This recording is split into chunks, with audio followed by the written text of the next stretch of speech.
नमो नमः। बच्चों, आज हम वेद शब्द के बारे में जानते हैं। आज हम वेद का संक्षिप्त अध्ययन करेंगे। शब्द रचना की दृष्टि से वेद शब्द ज्ञानार्थक है, परंतु इसका प्रयोग विशेष ज्ञान राशि अर्थात शब्द राशि के लिए किया जाता है, जिसका हमारे ऋषियों महर्षियों ने तपस्या द्वारा साक्षात्कार किया। ऋषियों द्वारा प्रत्यक्ष दृष्ट होने के कारण इन वेदों में कहीं भी असत्य अविश्वास के लिए कोई स्थान नहीं है। वेद नित्य हैं तथा मूल में पुरुष जाति से असंबद्ध होने के कारण अपौरुषीय कहलाए। अब हम देखते हैं वेद शब्द की व्युत्पत्ति। विद धातु गंग प्रत्यय से वेद शब्द का निर्माण हुआ है, जिसका अर्थ होता है ज्ञान।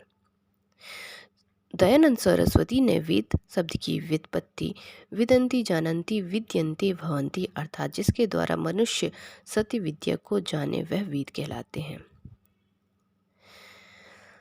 अब हम देखते हैं वेद शब्द की को परिभाषित करते हुए सारणाचार्य ने कहा है, इष्ट प्राप्त निष्ठ परिहार्योर लौकिक मुपायम यो ग्रंथो वेदयति सह वेदा अर्थात जो इष्ट प्राप्ति का तथा अनिष्ट निवारण का अलौकिक उपाय जानता है उसे हम वेद कहते हैं।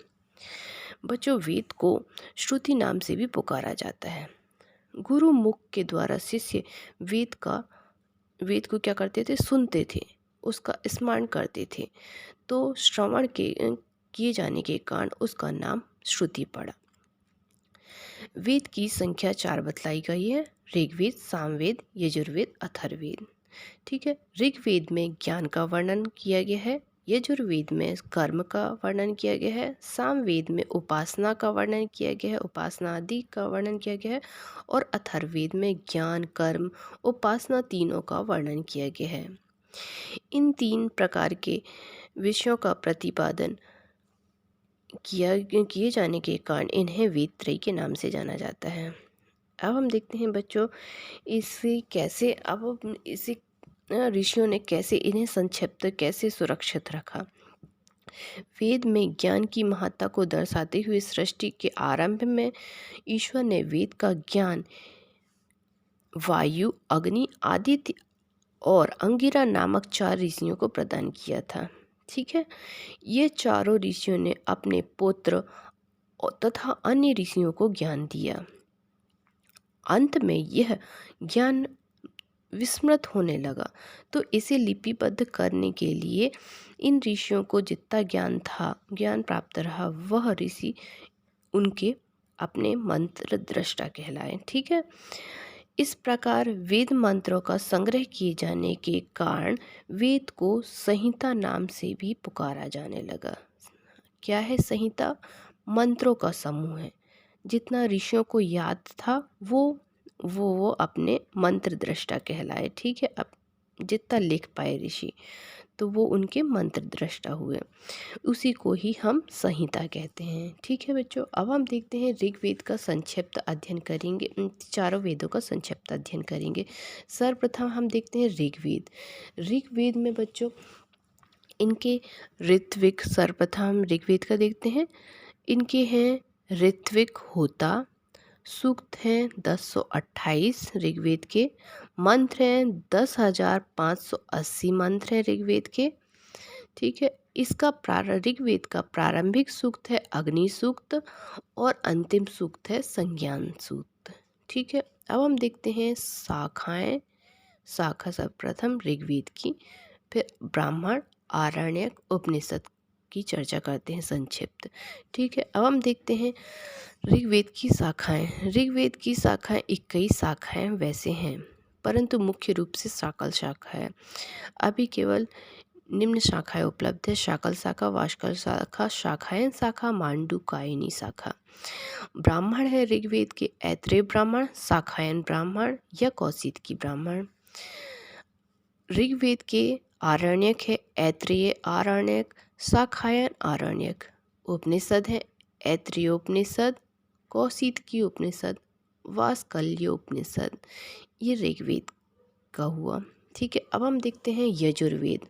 यजुर्वेद को 2 भागों में बांटा गया है। ठीक है, कौन कौन से? शुक्ल यजुर्वेद, कृष्ण यजुर्वेद। इनके ऋत्विक हैं अधर्यु। ठीक है, अब हम देखते हैं शुक्ल यजुर्वेद में जो आती है मानध्यान संहिता। इसमें 40 अध्याय हैं, 330 अनुवाक 303 अनुवाक है, 1975 मंत्र हैं। शुक्ल यजुर्वेद के अंतर्गत एक मानध्यान संहिता थी और दूसरी कांडव संहिता। कांडव संहिता में 40 अध्याय हैं, 328 अनुवाक है, मंत्र हैं 2086। अब हम देखते हैं कृष्ण यजुर्वेद। इसमें तैतृय संहिता। इसमें 7 कांड हैं, 44 प्रपाठक हैं, 631 अनुवाक हैं, मंत्र हैं 2198। अब हम देखते हैं इसमें मैत्रेयी संहिता। मैत्रेयी संहिता में 4 कांड, 54 प्रपाठक, 634 अनुवाक, मंत्र हैं 2144। अब देखते हैं कठ संहिता।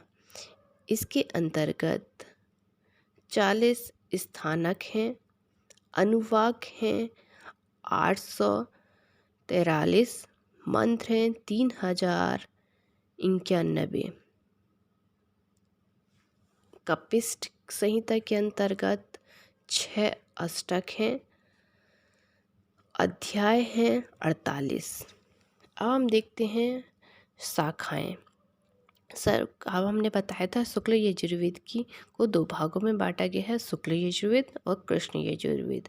सर्वप्रथम हम शुक्ल यजुर्वेद की शाखाएं देखते हैं। मानध्यान शाखा या वात्सनेयी शाखा, दूसरा है कांडव शाखा, ठीक है। और कृष्ण यजुर्वेद की शाखाएं तैतृय, मैत्रायणी, कठ, कपिस्ट शाखा। अब हम देखते हैं ब्राह्मण यजुर्वेद के अंतर्गत, शुक्ल यजुर्वेद के अंतर्गत शतपथ ब्राह्मण शुक्ल यजुर्वेद में आएगा, तैतृय ब्राह्मण कृष्ण यजुर्वेद के अंतर्गत आएंगे, ठीक है। अब हम देखते हैं आरण्यक। बृहदारण्यक शुक्ल यजुर्वेद के अंतर्गत आता है, तैतृय, मैत्रायणी, आरण्यक कृष्ण यजुर्वेद के अंतर्गत आएंगे, ठीक है। अब हम देखते हैं उपनिषद। ईशावास्य उपनिषद बृहदारण्यक शुक्ल यजुर्वेद के अंतर्गत आते हैं, ठीक है। और कठोपनिषद, तैतृय उपनिषद, श्वेतासुर उपनिषद, मैत्रायणी उपनिषद, ये कृष्ण यजुर्वेद के अंतर्गत आते हैं।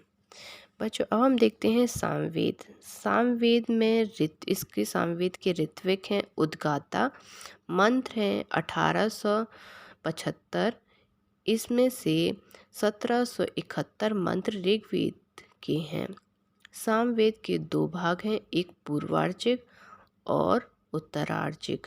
पूर्वार्चिक में 4 कांड, 6 अध्याय, 650 मंत्र हैं।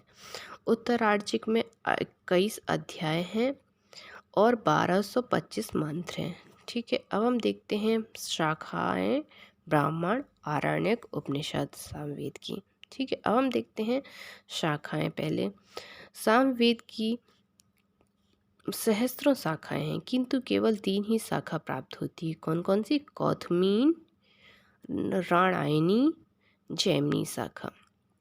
ब्राह्मण देखते हैं सामवेद के। सामवेद के पंचवेद, षड्वेद, छांदोग्य, सामविधान, आर्षे, देवताध्याय, संहितोपनिषद, वंश और जैमिनी ब्राह्मण, ये सामवेद के ब्राह्मण हैं। आरण्यक कौन कौन से हैं यह देखते हैं। तावलकार आरण्यक, छांदोग्य आरण्यक, ठीक है। ये 2 आरण्यक है सामवेद के अंतर्गत आते हैं। अब उपनिषद, केनोपनिषद, छांदोग्य उपनिषद सामवेद के उपनिषद हैं, ठीक है। अब हम देखते हैं अथर्ववेद।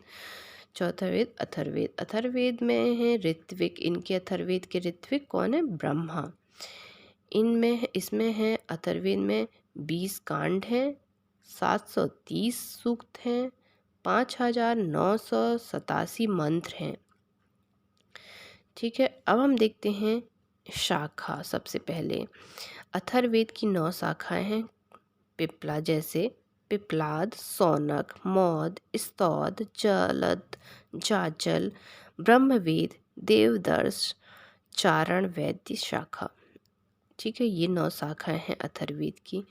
ब्राह्मण सिर्फ एक ही है, गोपद ब्राह्मण अथर्ववेद में। और अथर्ववेद का आरण्य कोई भी उपलब्ध नहीं है। अथर्ववेद की उपनिषद हैं प्रश्नोपनिषद, मांडुक्य उपनिषद, मुंडुक्य उपनिषद। ठीक है बच्चों, ये हुआ वैदिक साहित्य का संक्षिप्त परिचय। अब हम अगले वीडियो में विस्तृत चर्चा करेंगे वेदों की। धन्यवाद।